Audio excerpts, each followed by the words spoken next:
Quels pourraient être des usages concrets de la 5G en Afrique?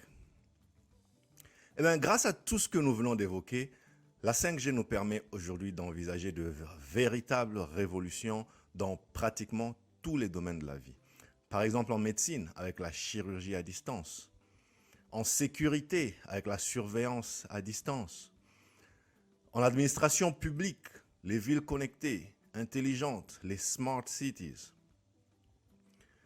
Dans l'industrie, le pilotage à distance, la robotique, mais on peut aussi parler des médias audiovisuels avec les vidéos 4 en 4K, les vidéos 3D. Dans le travail, le cloud.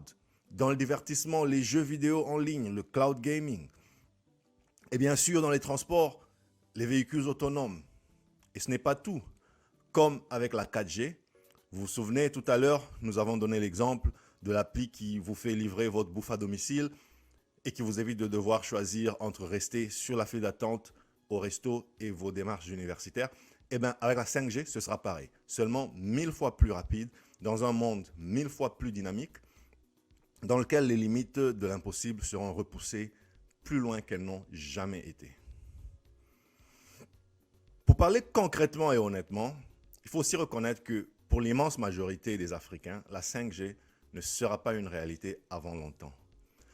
Pour le commun des mortels, le vrai intérêt de la 5G commence à se concrétiser lorsqu'on parle des usages tels que le métavers. Vous savez, cette technologie à travers laquelle Facebook veut nous emmener dans un univers totalement virtuel, mais qui ressemblerait à s'y méprendre à un monde réel.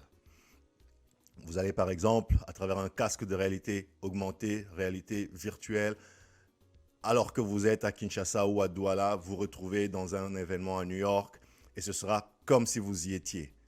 Vous allez le voir, le palper, entendre les sons et même sentir les odeurs comme si vous y étiez. Voilà, si cela vous intéresse tant que ça, c'est vraiment à ce genre d'usage grand public que pourrait un jour servir la 5G. Or, ces usages nécessitent une latence nulle ou très proche de zéro. Autrement dit, une connexion ultra rapide avec zéro interruption. Ce qui relève un peu du fantasme, convenons-nous, dans la plupart des pays africains où, aujourd'hui encore, les coupures électriques et autres soucis de maintenance d'infrastructures font partie du quotidien. Et quand bien même les opérateurs téléphoniques seraient tentés d'investir pour garantir la réussite technique de ce type de technologie, je ne suis pas encore convaincu que les usages suivront aussi vite. Je ne suis pas encore convaincu que l'environnement s'y prêtera forcément. Et pour plusieurs raisons d'ailleurs.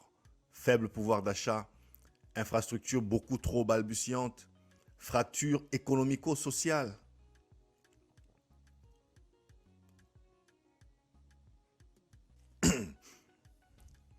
Je veux dire, la 5G n'est pas encore viable en milieux ruraux et périurbains, même dans les pays développés.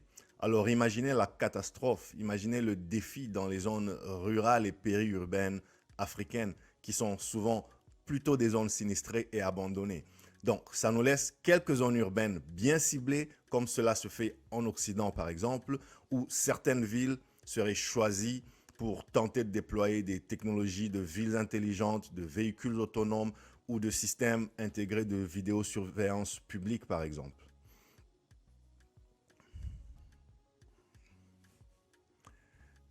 Mais attendez, vous avez vu la plupart des grandes métropoles africaines et le capharnaüm permanent qui y règne.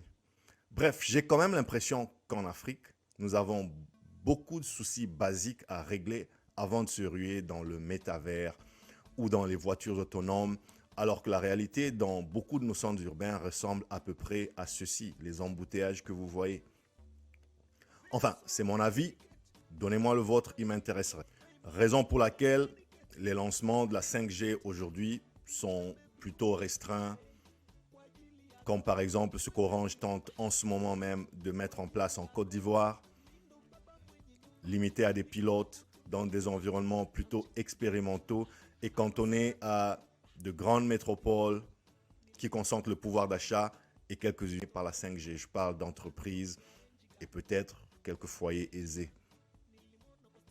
On se limite donc à quelques solutions cloud, évidemment l'audiovisuel, les vidéoconférences pour tenter de contourner la galère et les prix exorbitants des voyages en Afrique. Bref, C'est balbutiant, mais il y a des choses concrètes qui se mettent déjà en place et cela est à saluer.